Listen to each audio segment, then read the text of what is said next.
Eu vou pedir desculpa se desfigurou a versão, porque nem sempre as versões são compatíveis, então pode ter desfigurado. Mas os slides que eu trouxe são só norteadores, eu vou falando. Eu vou fazer uma apresentação bem breve, eu trouxe algumas coisas, só para a gente se nortear. Você passa para mim? Tá. Então vamos lá. Tem algumas diferenças extremamente importantes, e eu trouxe as definições do Conselho Federal de Medicina sobre o que a gente chama de pronto atendimento e pronto socorro.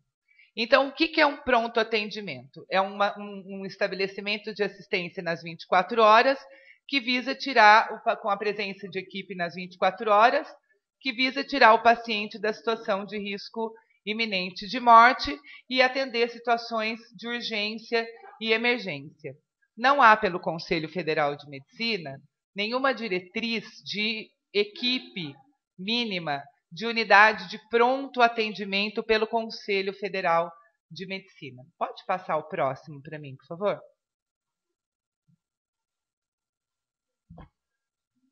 Ainda dentro do Conselho, pode ir passando. Ainda dentro, pode deixar aí. Ainda dentro da resolução, eu deixo os slides para quem quiser. Ainda dentro do Conselho Federal de Medicina, essa lei já é bem antiga, de 1995, e no slide anterior que está desconfigurado, nós temos o número da legislação, se eu não me engano, é 145 de 95.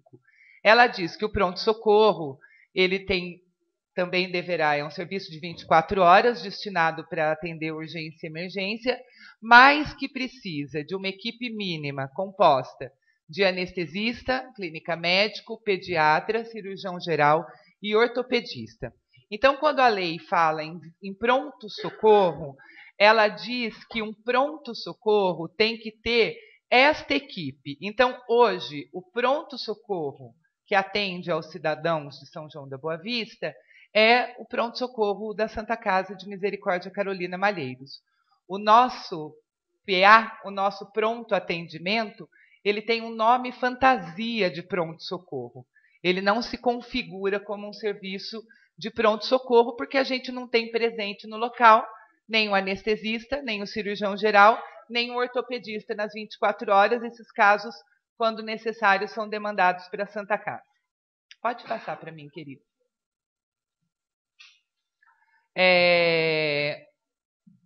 Então, ele diz mais algumas diretrizes, né, que tem que ter imaginologia, laboratório, agência transfusional e algumas outras unidades que não é obrigatório na unidade de pronto atendimento. Então, só para nortear a diferença entre pronto-socorro e unidade de pronto atendimento e para deixar bem claro que o que nós temos em São João da Boa Vista hoje, lá no nosso prédio de pronto-socorro, é uma unidade de pronto atendimento dos moldes da lei.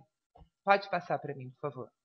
Né? Então, há um tempo atrás, o Ministério, através do Decreto 7508 de 2011, que regulamenta a Lei 8080, que define o SUS, ele centra a atenção em redes de atenção à saúde. Então, a gente tem a Rede Cegonha, a Rede de Urgência e Emergência, a Rede de Atenção Psicossocial, a TOM e algumas outras redes. Quando o Ministério fala em redes de atenção, ele quer articular alguns serviços que precisam trabalhar em conjunto.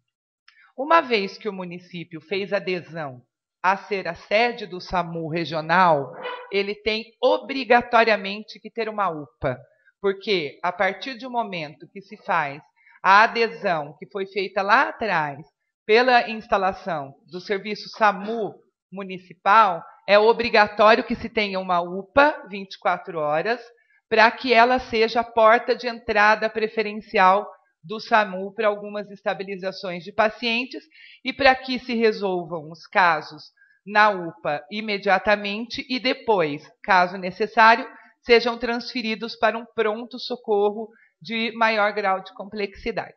Pode passar. Então, aqui a gente vai ver que quando a legislação saiu, ela diz sobre financiamento também que a UPA vai vir a ter. Hoje, o nosso pronto-socorro, né, o nosso pronto atendimento, ele não recebe qualquer subsídio federal para o seu custeio. Quando nós tivermos a implementação da UPA, a gente passa a receber, na verdade, R$105 mil por mês para custeio da equipe. Ô, Lia, pera um pouquinho, Lia, pera um pouquinho. Ô, gente, por favor, vamos prestar atenção aqui, para vocês não terem dúvida mais para frente sobre a UPA. Está muita falação aqui, está atrapalhando ela falar e a gente escutar. Obrigado. A UPA, então assim, uma vez que ela estiver habilitada, ela vai receber R$105 mil por mês para ajudar no custeio das atividades, coisa que hoje não recebe nem R$1. E quando ela estiver qualificada, 3 meses depois do funcionamento, ela passa a receber do governo federal R$170 mil, que é um valor também que hoje é só mantido, né? O nosso pronto atendimento é mantido só com recurso próprio, a gente não recebe qualquer incentivo ou custeio da federação ou do estado. Então a gente passa a receber custeio quando da instalação da UPA. Pode passar. Aqui a gente faz passo próximo para mim, que eu acho que fica mais claro. Mais um, desculpa. Deixa eu ver, mais um, que tem um gráfico. Não, então volta aquele verde. Aqui, para vocês terem uma ideia, a gente tem uma classificação, que deve ter desconfigurado o slide, a gente tem uma classificação assim, ó. Chama Classificação de Manchester, é um documento que a gente tem que seguir pela Política Nacional de Humanização. Então, a classificação de Manchester diz o seguinte: paciente verde é aquele paciente que não tem risco iminente de morte nem complicação, que pode ser atendido ambulatorialmente e que pode ser atendido, inclusive, em unidade básica de saúde. Obrigada, Magu. É o nosso grande volume de atendimento hoje, no nosso pronto atendimento, são os pacientes verdes. Paciente depois amarelo, que é um paciente que é considerado com parâmetros vitais alterados, mas que não representa nem risco iminente de morte e que deve ser tratado com uma urgência relativa, mas que não se configura como urgência imediata.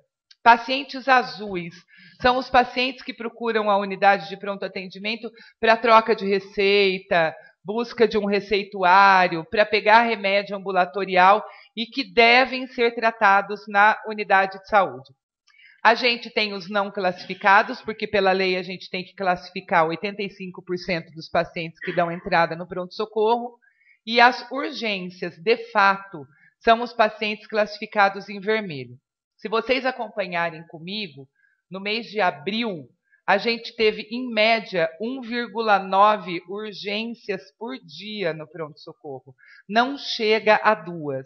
Então, a grande procura do nosso pronto atendimento, não só na nossa cidade, mas em outras cidades que a gente conhece, são de pacientes do segmento verde. E que, portanto, pela legislação, a gente tem o tempo de espera, no gráfico está mais para frente, o tempo de espera que pode ter para o vermelho, para o amarelo, para o verde, para o azul, isso é descrito na legislação da Política Nacional de Humanização.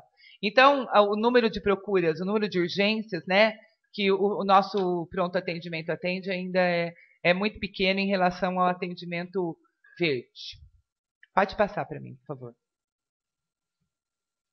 Então, aí define o que é UPA, né? Que é uma unidade que deve funcionar nas 24 horas, 7 dias por semana, deve resolver grande parte dos problemas de urgência e emergência, pressão alta, febre, fratura, cortes, né? As UPAs devem oferecer estruturas simplificadas, raio-x, eletrocardiograma, ela não precisa ter todo o rigor que um pronto-socorro deve ter.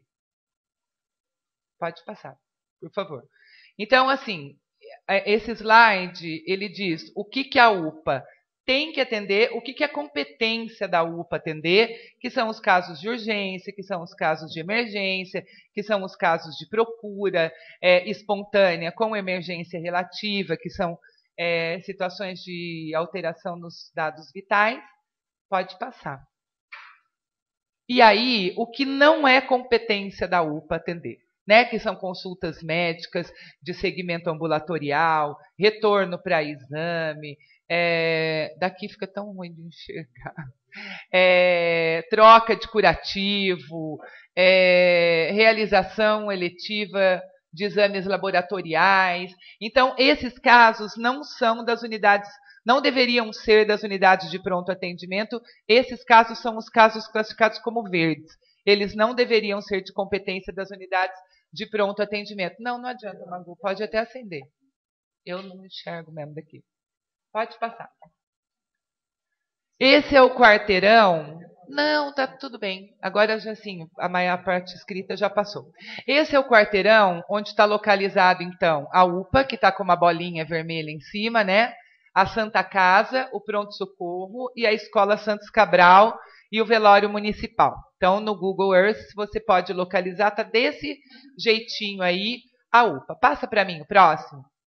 E a gente, então, amplia e vê as proximidades, né, dos serviços de saúde que se encontram no mesmo quarteirão e um serviço de educação que está nesse quarteirão aí onde está localizado a construção do prédio da unidade de pronto atendimento.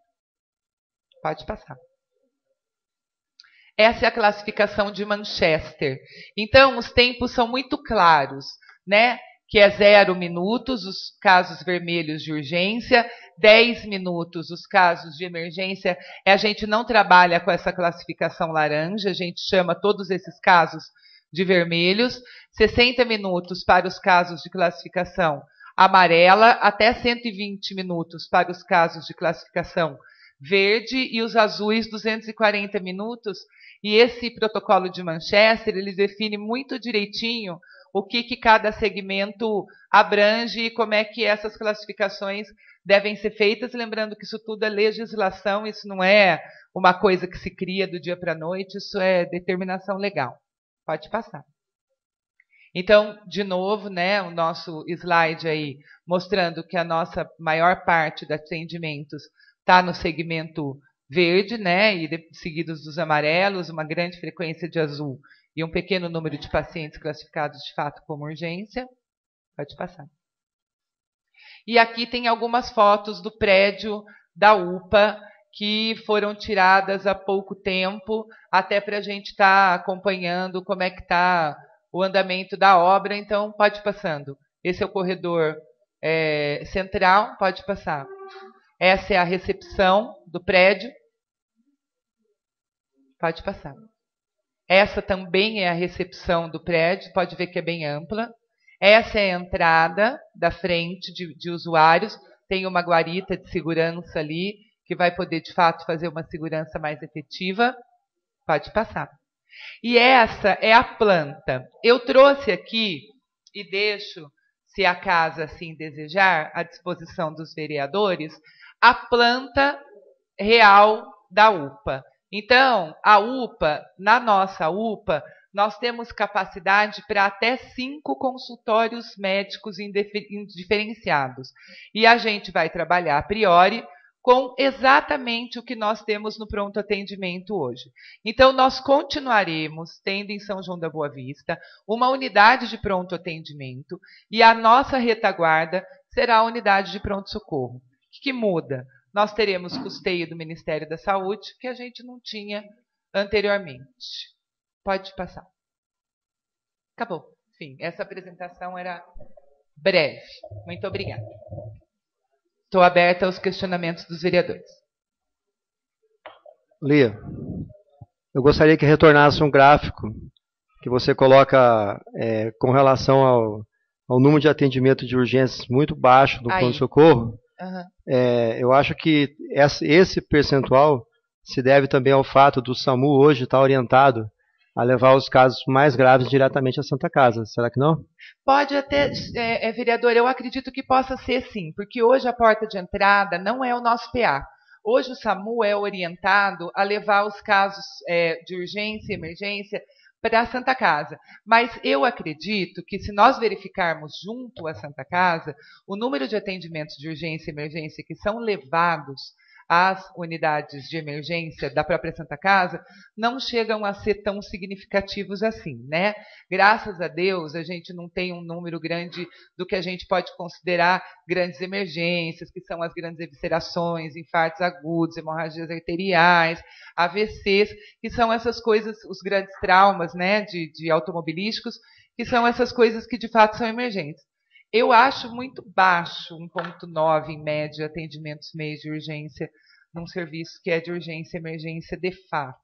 Né? Mas a gente tem, quando o diretor do SAMU apresenta os gráficos de atendimento, ele mostra que a saída da unidade do SAMU, da ambulância básica, é muito superior à ambulância UTI. Então, eu acho que a gente, mesmo quando nós formos a porta de entrada preferencial do SAMU, e foi esse o convênio assinado para que a UPA viesse, eu não acredito que esse número dobre.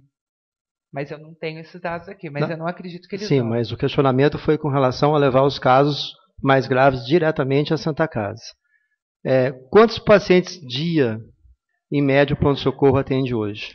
Então, hoje, o pronto-socorro atende, em média, 300 a 350 pacientes dia, dentro de um segmento e de um uso do equipamento que talvez não seja o mais adequado. Porque unidade de pronto atendimento, ela não é para fazer segmento ambulatorial. Nem fica adequado que se faça, por exemplo, atendimentos ambulatoriais dentro de unidade de pronto atendimento. Uma diabetes descompensada, uma hipertensão descompensada. Isso você tira o paciente, o senhor é médico, sabe melhor que eu, né? Você tira o paciente do risco iminente de morte e o segmento ambulatorial dele deve se dar na unidade básica de saúde. Não, tudo bem, eu concordo com você, mas se está ocorrendo isso teria que ser corrigido. Isso já ocorre há muito tempo e não é corrigido. Agora, então são 300 a 350 pacientes dia. Sim. Você colocou um negócio interessante com relação ao mapa da UPA. Nós estivemos presentes há uns 2 anos atrás, eu, João Henrique e o vereador Odair Perinotto, na UPA, junto com o engenheiro responsável pela construção da UPA. No dia da nossa visita, nos foi passado que a UPA iria trabalhar com 2 consultórios médicos. A senhora colocou aí que a UPA tem capacidade até para 5 consultórios médicos. Eu realmente, no dia da visita, nós ficamos até espantados, porque nem o consultório médico havia no dia ainda. Um minutinho só, deixa eu complementar. Então, a senhora falou que pode chegar a ter até 5 consultórios médicos. Com relação ao prédio do pronto-socorro municipal atual, como que a senhora vai se portar com o pronto-socorro municipal atual? Que a senhora mesmo disse que não é pronto-socorro, é um pronto-atendimento. Esse pronto-socorro vai ser desativado porque eu acredito, a UPA ela tem níveis de classificação, correto ou não? 1, 2, 3, porque na época que eu fui estudar o assunto tinha sobre isso. A nossa UPA é nível 1. Estou errado ou estou certo? Não, está certo. Tá, a nível 1, até quantos pacientes dia, pelo decreto, que a senhora gosta muito de seguir as normas, né, como a senhora mesmo disse, quantos pacientes dia pelo nível 1 podem ser atendidos? Então. Porque eu me recordo, pelos meus documentos, inclusive eu averiguei, porque hoje eu fiz contato com a casa e a Juliana informou que você estaria presente semana que vem, porque o pessoal do Conselho Municipal de Saúde gostaria de estar presente, justamente para discutir com relação ao assunto pronto-socorro municipal e UPA, os 2 funcionando juntos ou fechando um e funcionando somente o outro, né? E a informação que eu obtive foi errada, porque a Ju falou que você viria somente semana que vem, não hoje. Como vai funcionar? Esse pronto-socorro vai ser mantido, esse pronto-socorro vai ser fechado, e essa UPA nível 1, pelas normas, como você mesmo gosta de seguir as normas, até quantos pacientes dia a nível 1 pode atender? Então, vamos por partes, né? Você tem várias perguntas aí dentro de uma só. Em primeiro lugar, a UPA nível 1. A UPA nível 1 ela é classificada como nível 1 porque ela atende o número de habitantes até 100 mil habitantes. Até X mil habitantes ela é UPA nível 2, está na legislação, no slide ali. E até acima de 500 mil ela é um outro tipo de UPA. Então, a UPA não é classificada em 1, 2, 3 só pelo grau de complexidade. Ela é também pelo número de habitantes que ela pode atender. A UPA nível 1, que é a que nós temos, né? Se você olhar ali naquele quarteirão, você vê que é inconcebível estar numa distância tão próxima, 2 serviços funcionando 24 horas, quando o número até de emergências que nós temos é muito pequeno. A legislação, ela diz que a UPA tem a capacidade de atender até 150 urgências/emergências dia. Uma, porque a pré-definição de pronto atendimento não é ambulatorial. Então, quando você lê a legislação da UPA, ela nunca fala em número de pessoas, ela fala em atendimentos de urgências/emergências, que são esses casos mais urgentes do que as unidades básicas recebem, mas que não tão urgentes assim quanto das unidades de pronto-socorro, que é a questão da Santa Casa. Outra coisa que você pontua é o número de consultórios médicos. Toda vez que você tem uma sala de 3x3 com uma pia para lavagem de mãos, ela pode ser transformada num consultório médico. É isso que a RDC 50 pede, só. Então, você tem uma sala de 3 metros por 3 metros e uma pia para lavar a mão, você pode botar uma maca e uma mesa e ela vira um consultório médico. Né? Então, a gente pode ter até 5 salas com essa característica no prédio da UPA. Qual que é o sonho de todo profissional de saúde? Que a gente que já deu plantão muitas vezes na vida, que ainda dá plantão em serviço de emergência, que o serviço de emergência atendesse emergência, que o serviço de urgência atendesse urgência, e que a gente, então, conseguisse com que as pessoas fizessem os seus segmentos ambulatoriais adequadamente, através da referência e contra-referência, e que isso funcionasse de uma maneira adequada, que nem sempre a gente consegue. Mas a ideia é que o prédio que abriga hoje o nosso outro PA, porque a gente vai ter 2 PAs no mesmo quarteirão, né? 2 unidades de pronto atendimento no mesmo quarteirão.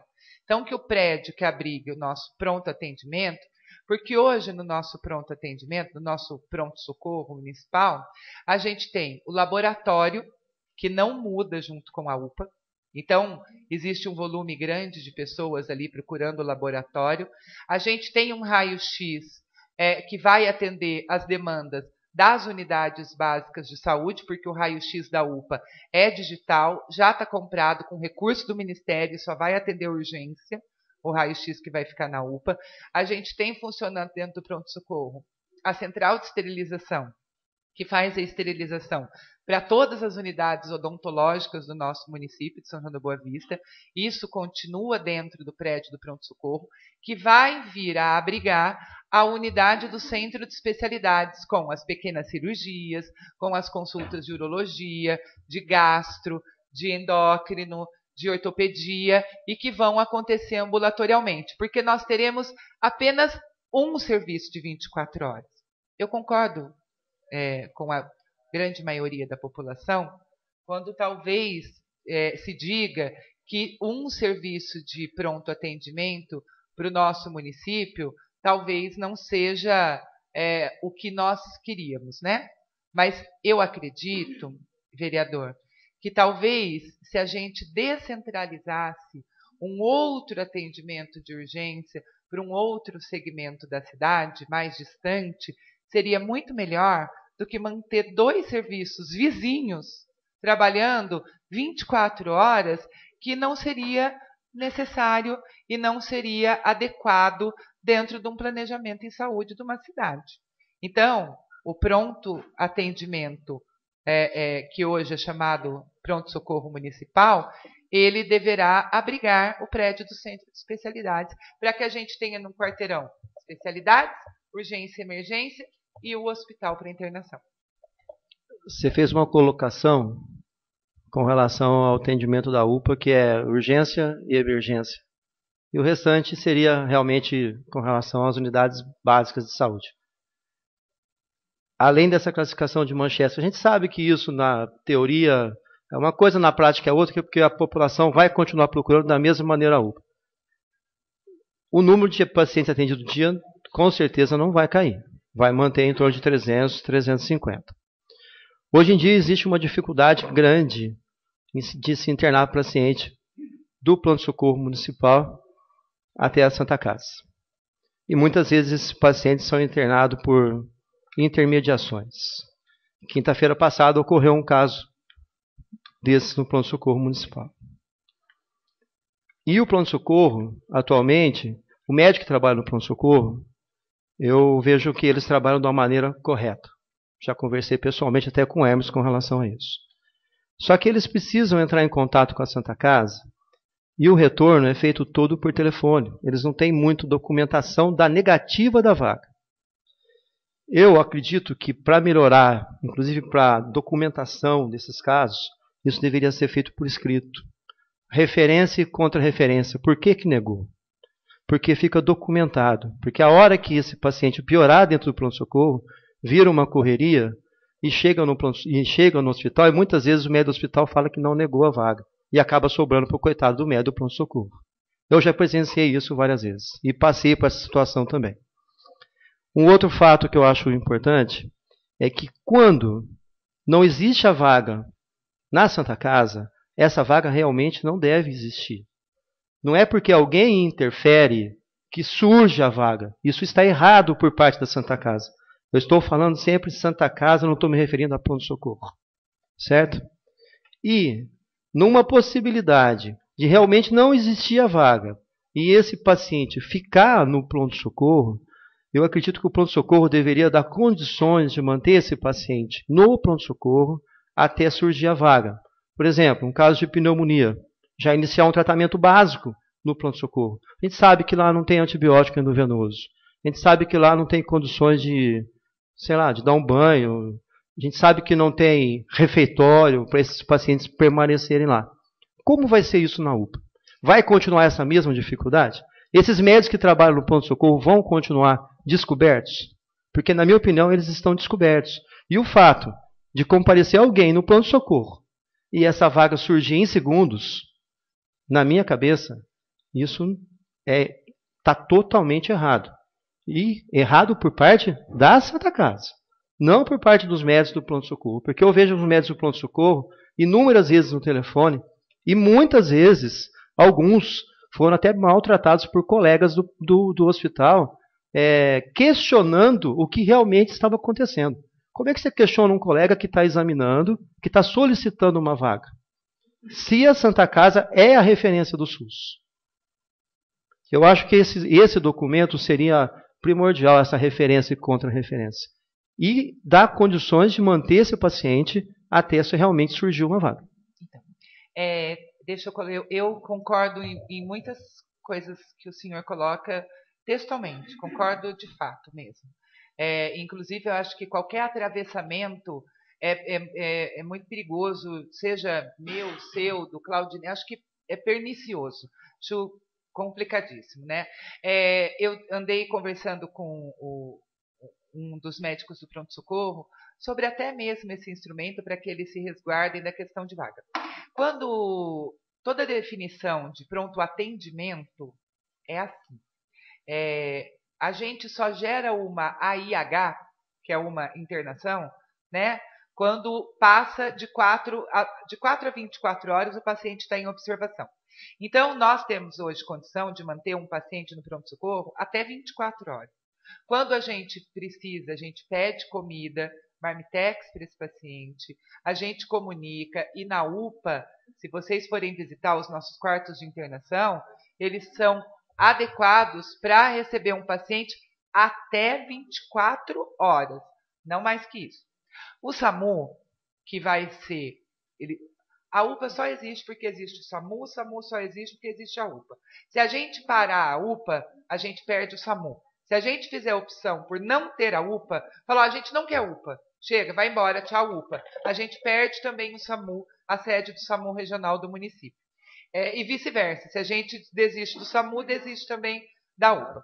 Então, a unidade de pronto atendimento, ela vai atender o paciente dentro das 24 horas, igual é agora. Porém, o SAMU, ele tem uma coisa que hoje nós não temos no pronto-socorro, que é a questão da regulação regional de vagas, né? Então, hoje, nós não temos, dentro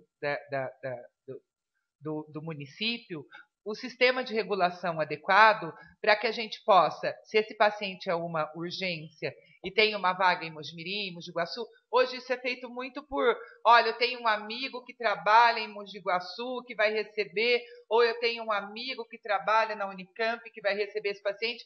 Isso é feito muito por telefone. Isso eu concordo com o senhor que é péssimo, assim, e não protege o médico, mas em conversa com alguns médicos do nosso pronto atendimento municipal, eles referiram que eles têm um instrumento que eles estão se respaldando até via fax para que eles fiquem respaldados.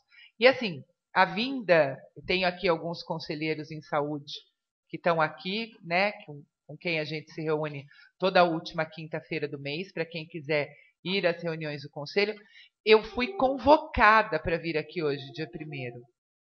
Eu não vim porque eu quis. Eu recebi uma convocação.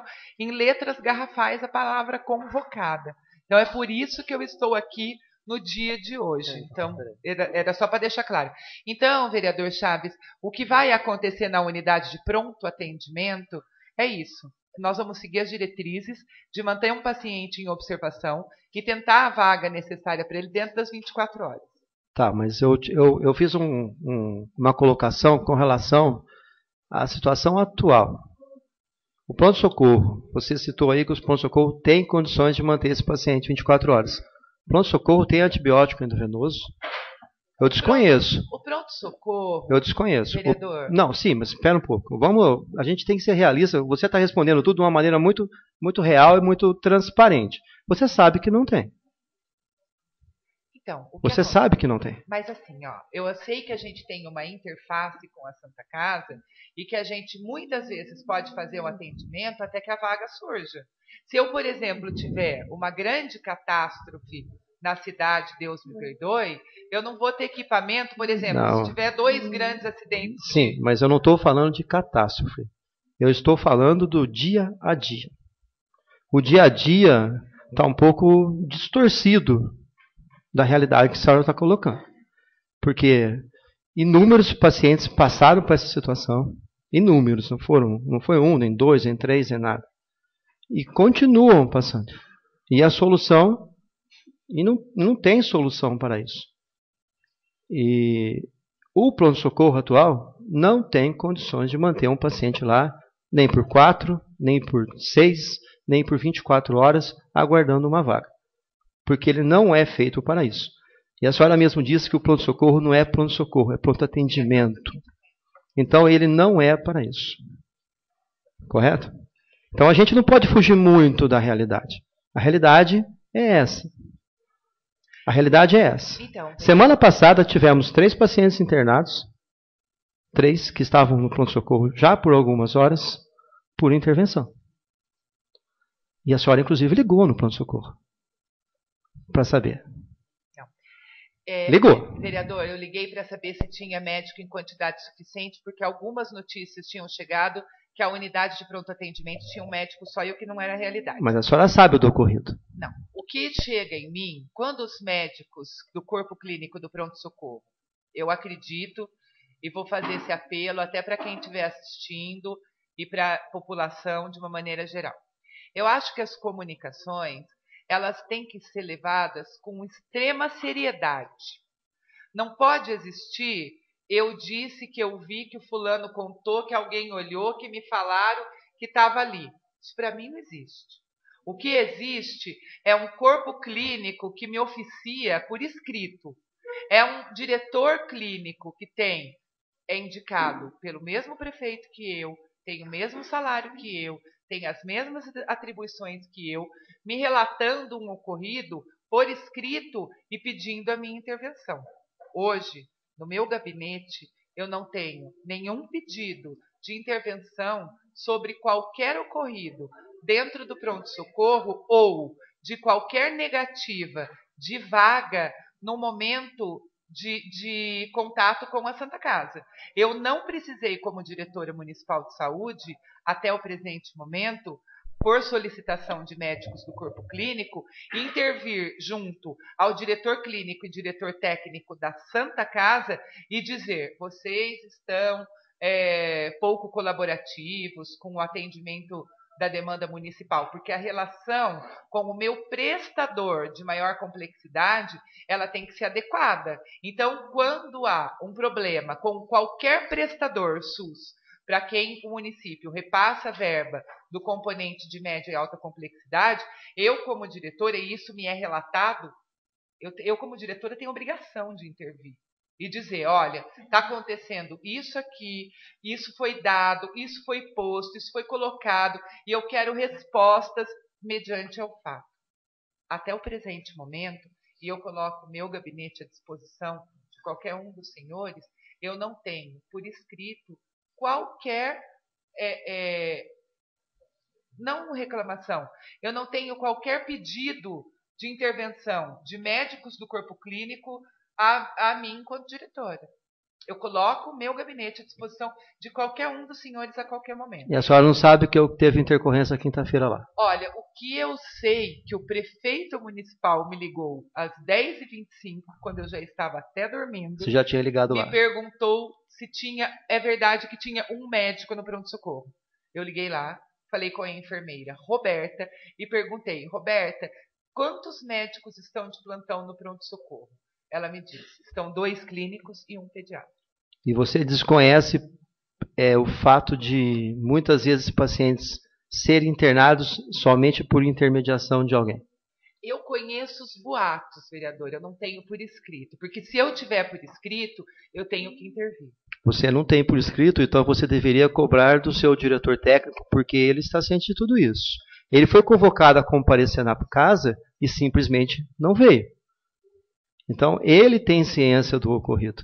E se a senhora perder meia hora do seu dia e conversar com os médicos que trabalham lá, citar alguns exemplos aí de nomes, médicos que trabalham, têm uma carga horária um pouco maior. Pedro Paulo, o Alisson, Nuno, todos que eu citei vão te relatar que tiveram dificuldade em internar e todos vão relatar para você que a partir do momento que teve intervenção, esse paciente foi internado. Então a senhora sabe. Então, sabendo, tem que tomar providência. Ou se o seu diretor técnico não lhe levou esse assunto, ele deve ser questionado. Porque ele foi questionado a comparecer à casa e simplesmente não veio. E isso é fato. Fato, com nomes. Se a senhora quiser, eu posso fazer um relatório aí de 10, 15, 20 nomes para a senhora. Sobre a UPA, alguém tem mais? Doutor, muito obrigado pelas suas colocações. Acho que isso engrandece o nosso debate. Lia, eu quero perguntar sobre a UPA. O Departamento de Saúde, Chaves, vereador Chaves, à sua disposição para ser... O Heberson primeiro, depois... Lia, parabéns. Vereador Heberson. Eu tenho uma dúvida. Você comentou que provavelmente pode sair o pronto atendimento do local onde esteja. Eu não acho que foi isso. Não, ele vai sair. Vai sair. E já tem uma ideia para onde vai ou não? Já há um estudo? O atendimento vai para a UPA. Não, o pronto-socorro, o prédio que hoje chama Nome Fantasia Pronto-Socorro, vai ser o centro de especialidades, que está ali perto da Igreja Universal hoje, naquela casa. Tá. Ali, ele sobe. O centro de especialidade. Então, nós vamos ter ali, onde hoje é o pronto-socorro, a pequenas cirurgias, urologia, ortopedia, todas as especialidades que o município atende, que hoje atende também gastro, uro, neuro, endócrino e tal. O pronto atendimento, a equipe que está hoje lá no prédio do nosso pronto-socorro, ela sai de lá e vai para dentro do outro pronto atendimento. Entendeu? Na verdade, Heberson, nós já temos uma vereador João Henrique, né? Só que nós temos uma UPA que não é custeada. Lia, eu queria te fazer uma pergunta sobre a UPA e uma outra sobre a planilha dos números que foram mostrados lá. A primeira, você assumiu em 2013, é isso? Janeiro de 2013. Janeiro de 2013. Por que a UPA não foi entregue em 2012? Ela era dinheiro federal, ela era dinheiro municipal, e por que não foi entregue em 2012? E por que só agora, em 2015, 3 anos depois? Então, João Henrique. E a segunda, aquela planilha que está ali, ela é exatamente os atendimentos que existem no pronto-socorro? Então, nós precisamos ser mais transparente à população. A senhora citou de 350 a 400 atendimentos. A 350. O Chaves também citou a mesma coisa. Ali não chega a 225. Tá? É só dividir os dias. É que nós temos dias de maiores picos, como segunda-feira. Tá, então a gente não pode usar os picos para a população achar que teve 350 atendimentos. Porque se um dia teve 350, no outro não teve nada. Porque ali dá uma média de 224. Tá? E ali, a senhora pegou o menor número vermelho de 1.7, para falar que tinha 1.9. Não, mas ali é 1.7 que está, não é 1.9. A senhora falou 1.9, mas está 1.7. Então, eu só vejo o seguinte, ali dá uma média de 224. Então, na realidade, nós temos 224 atendimentos, média, já que é média. Se for falar do média, a média não é 300 nem 350. Não entendi essa colocação. A senhora citou que a gente atende uma média de 300 a 350 pacientes. Eu perguntei se ali está o real. Se ali está o real, ali dá uma média de 224. Não dá 300 nem 350. Tá? É só isso que eu queria deixar em cima da planilha.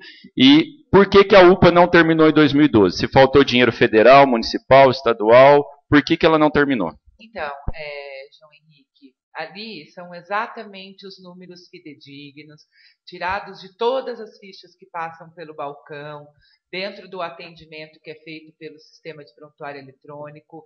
Ali os dados são reais e fiéis.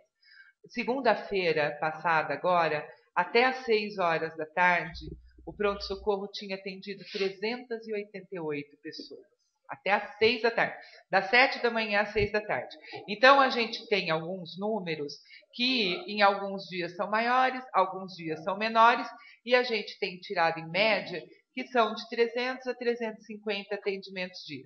Ali, você está me dizendo, e sabiamente, que nestes meses, janeiro, fevereiro, março, abril e maio, a gente teve uma média um pouco menor. A hora que entrar aí a pique, a gente leva essa média lá para cima, e aí nos meses de inverno ela também sobe. No final do ano, a gente vai ter... No final do ano, a gente vai ter Desculpa. A gente vai ter essa média que eu estou te dizendo. Me desculpa. Não, tudo bem. Quanto à questão da entrega, João Henrique, a gente teve, dentro deste processo de caminho, até quando eu entrei, a empresa que tinha assumido a empreita, né? A empreiteira que tinha assumido, ela tinha decretado falência, tinha falido. Para reaver esse dinheiro e para reaver esse investimento que tinha sido feito, o processo de licitação não poderia ser aberto. Se é funcionário público municipal, sabe disso super bem, ele não poderia ser aberto no prazo de 6 meses, que é o tempo que a empresa tem de recorrer. Então, só abriu-se o processo licitatório no final de outubro de 2013. E as obras foram retomadas, então, em 2013. Hoje, nós temos a empresa que vai fazer a parte elétrica entregando em no máximo uma semana, né? O empreiteiro que vai terminar o prédio, ele só recebe o recurso federal quando ele entregar o prédio pronto, concluído. A chave está aqui, é aí que ele recebe. Até então ele não pode receber. E a gente tem, como em qualquer obra, recurso federal e recurso municipal. O Ministério da Saúde, ele nunca custeia integralmente prédio nenhum. Vai ter sempre uma contrapartida municipal. Neste caso, da UPA especificamente, nós tivemos alguns investimentos na ordem de R$360 mil, para ser exata, para a compra de materiais e equipamentos. Então, raio-x digital, algumas coisas estão sendo adquiridas com recurso federal, e a gente vai ter que adquirir algumas outras coisas com recurso municipal também, que já tem, né, que está empenhado.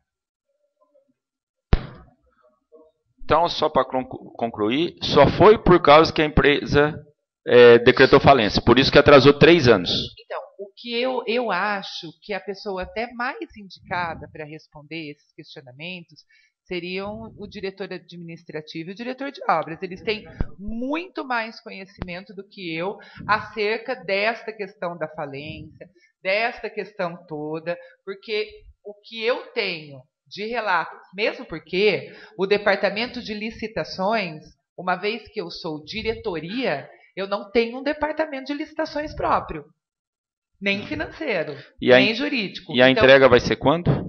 Olha, a entrega da parte elétrica está prevista para até daqui 2 meses, 3 meses.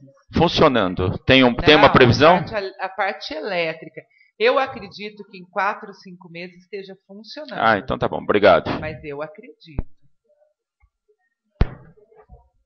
Vereador Ademir. Boa noite, Lia. Boa noite, Ademir. Lia, eu anotei aqui 10 perguntas. Mas na verdade eu vou dar uma resumida, né? Algumas você já respondeu, né? Primeiro era a previsão de inauguração, né? Segunda, a equipe médica de enfermagem será a mesma? Gostaria de deixar bem claro que nós já temos uma UPA, né? O pronto-socorro municipal que está com o nome errado, né? Então nós vamos apenas mudar de lugar e vamos ter uma verba que vai custear, né? A equipe médica de enfermagem será a mesma, Lia? Então, quando a gente fala em dimensionamento de equipe de enfermagem, a gente tem que ter a enfermeira de classificação de risco, isso é obrigatório, né? E a enfermeira supervisora. Hoje, a gente tem uma equipe que está deficitária do ponto de vista do número de técnicos e auxiliares de enfermagem e que deverá ser aumentado ainda agora em julho. Então, porque a gente teve aposentadorias de servidores públicos municipais, a gente teve algumas questões que a gente precisa complementar essa equipe. Mas a equipe médica, né, o número de plantões médicos, que hoje é 100 plantões médicos mês, ele deve permanecer em 100 plantões médicos mês, ou no máximo aumentar para 110 plantões médicos mês. Perfeito. Lia, eu já recebi algumas reclamações, principalmente dentro da minha especialidade, a pediatria. Às vezes falta de plantonista, de não ter determinado dia que não tem um pediatra. Essa responsabilidade seria da Biosaúde, de colocar pediatra? Eu sei que é uma especialidade que está meio em extinção, né? Então, seria da Biosaúde a responsabilidade de algum contrato com a prefeitura que obrigue que sempre tenha um pediatra 24 horas ali no pronto-socorro? Na UPA, né? Na nossa UPA. O que a gente tem num contrato de gestão, a gente tem algumas exigências. A gente fica muito feliz de sermos o único pronto-socorro da região. Eu acho que o próximo pronto-socorro da região, que vai ter pediatra nas 24 horas, é Mogi Guaçu. E depois só o Mário Gatti e o Ouro Verde Campinas. Nem os pronto-socorros privados da nossa região têm pediatra nas 24 horas.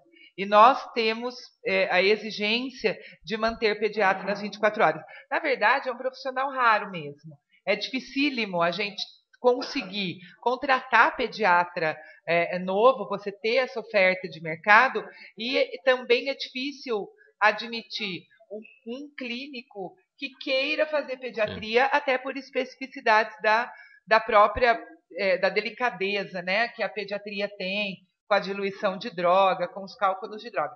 Então, assim, é difícil para a gente a contratação. Mas há uma exigência, sim.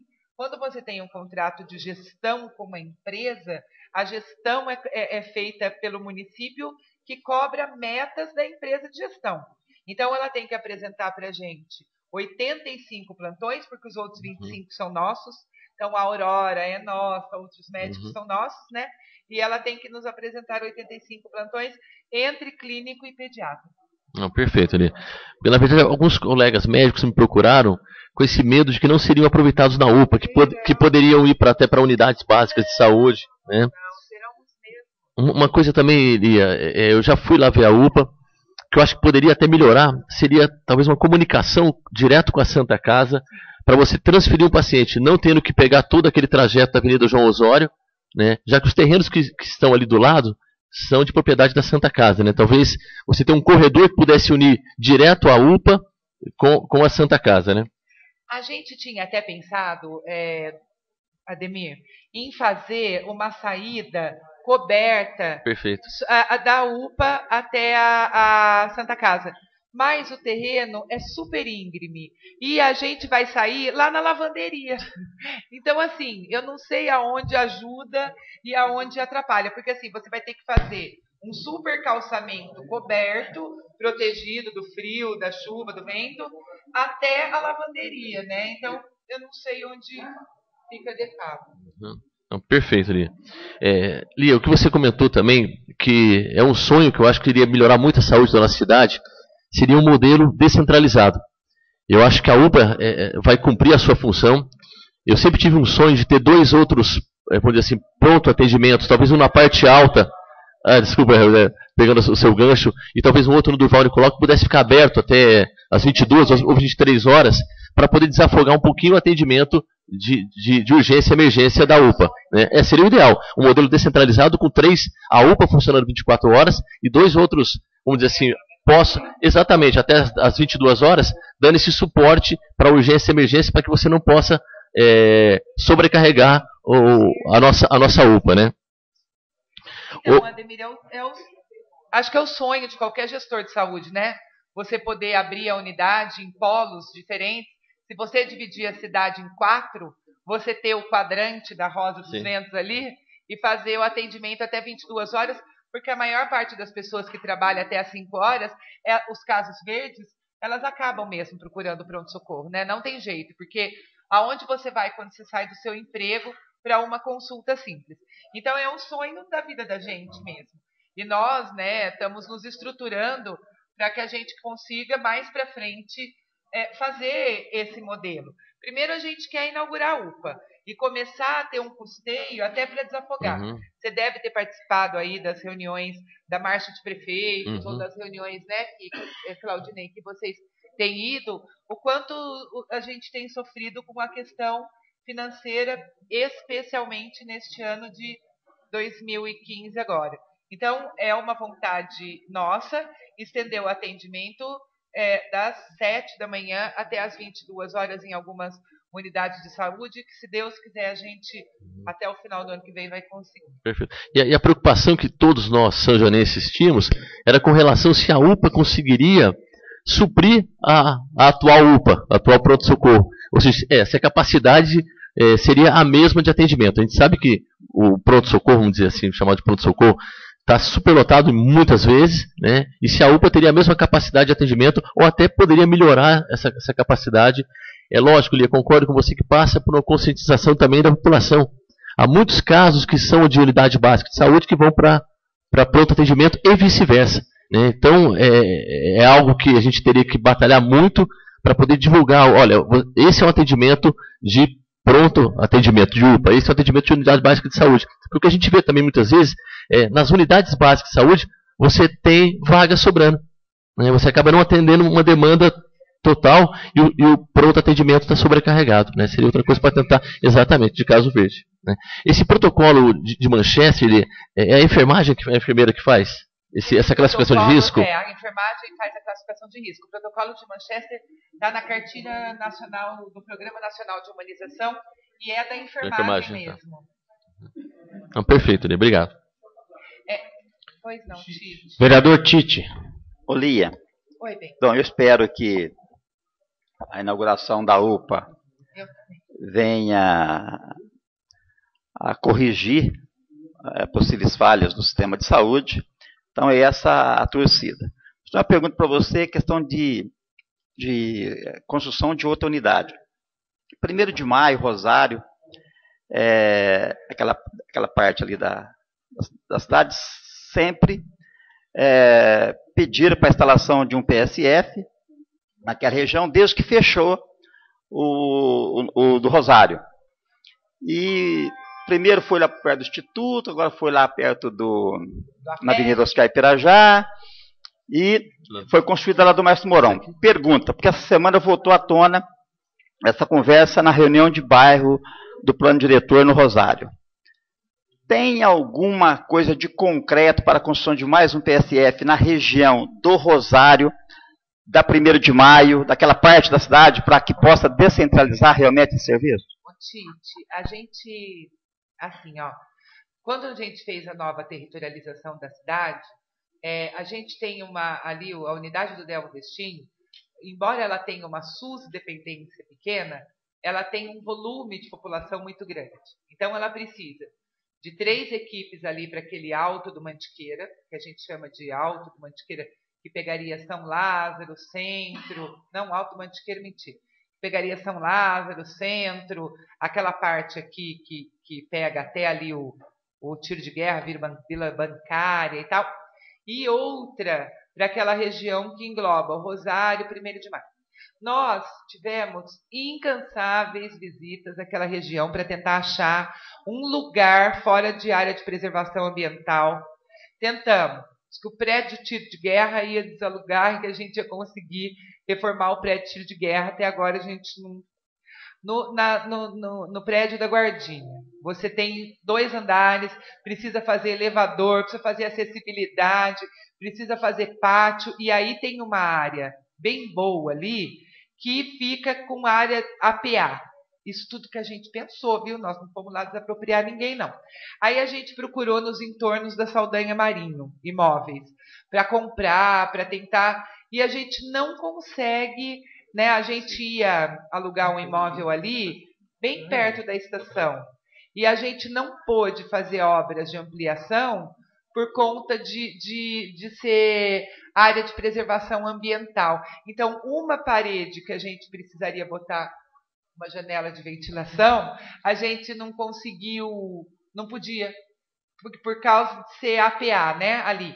Então, para a gente, naquele lugar, tá achando um imóvel, é muito complicado, mas assim, a ideia, hoje no Ministério você tem o Sismob, que você lança o terreno, a escritura, o Ministério entra com 400 mil de verba para a gente construir e a gente complementa o resto. Uma das coisas inscritas junto ao Sismob é, inclusive, uma unidade para aquela região que a gente sabe que precisa, né? Mas, assim, é muito complicado a gente achar, está sendo muito complicado a gente achar um local que a gente consiga, de fato, construir ali, mas estamos tentando. Lia, posso só dar uma sugestão? Sugira.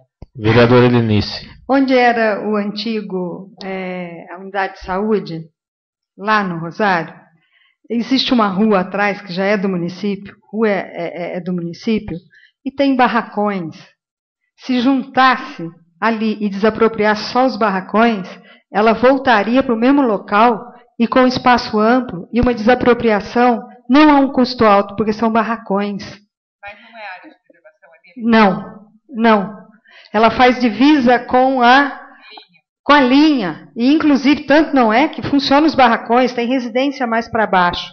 E tirar aquela rua não impede nada, porque a residência que tem do lado oposto tem a rua que vai já. Você não cria nenhum transtorno ali e vejo eu que tem uma grande possibilidade nesse sentido, porque já temos a unidade lá que era da prefeitura e que, inclusive, aquela questão dos idosos que têm ali atividade, está sendo construída no Recanto das Águas um local para eles, porque ali já está pequeno. Então, eu acho que existe ali uma grande possibilidade de desapropriação de barracões velhos e grandes, que eu sempre uso lá o Vidrão, uma propaganda aqui para o Vidrão, e do outro lado, paralelo aí, é outro barracão. Então, eu acho que ali era sempre a nossa grande dificuldade achar um local. E eu acho que ali é que o povo quer, porque nunca quis que saísse dali. Não, é excelente.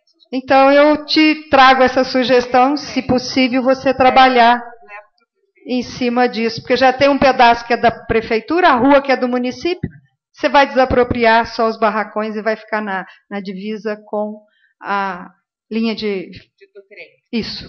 Obrigada. Tem mais algum vereador que queira fazer perguntas? Eu quero. Eu queria... Não, só complementando Vereador Zé Eduardo. O que o Ademir falou sobre uma interligação pronto-socorro hospital, isso, para facilitar, não ter que ambulância correr por fora ali, né? houve uma conversa na época que foi feito o pronto-socorro, o prefeito da época, e o Sisquim, que era o provedor da época, mas o prefeito não aceitou. Era para já ter essa interligação, né? Facilitaria muito, né?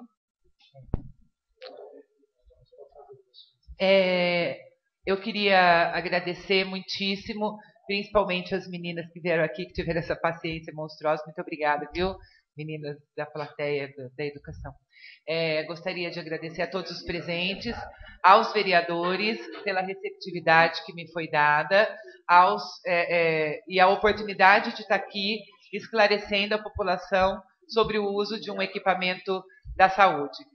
Gostaria de frisar uma colocação muito importante do vereador Ademir, se me dá licença, me desculpa, e esse pedido é histórico, viu? Desde que eu entrei na faculdade, em 1990, a gente pede duas coisas: contra-referência, referência contra referência, ponto, e a gente pede também que a população use o serviço de emergência na emergência, mas nem sempre a gente consegue isso, e acho que a gente tem que atender a nossa população com todo carinho. Então, eu quero deixar aqui meu muito obrigada pela receptividade de vocês, muito obrigada pela oportunidade de esclarecimento, e eu coloco o Departamento de Saúde à disposição para quaisquer esclarecimentos que vocês precisarem fazer ao longo do cotidiano desenvolvimento de trabalho de vocês. Obrigada, viu? Lia, nós que agradecemos por você ter aceitado a nossa convocação e para ter nos explicado sobre a USP, sobre o funcionamento da UPA, né? Qual o funcionamento, como ia funcionar. Nós estávamos sabendo também que você ia formar um PSF para funcionar até as 22 horas, né? Não vai diferente. Isso é muito importante e nós agradecemos a tua presença aqui. Muito obrigado.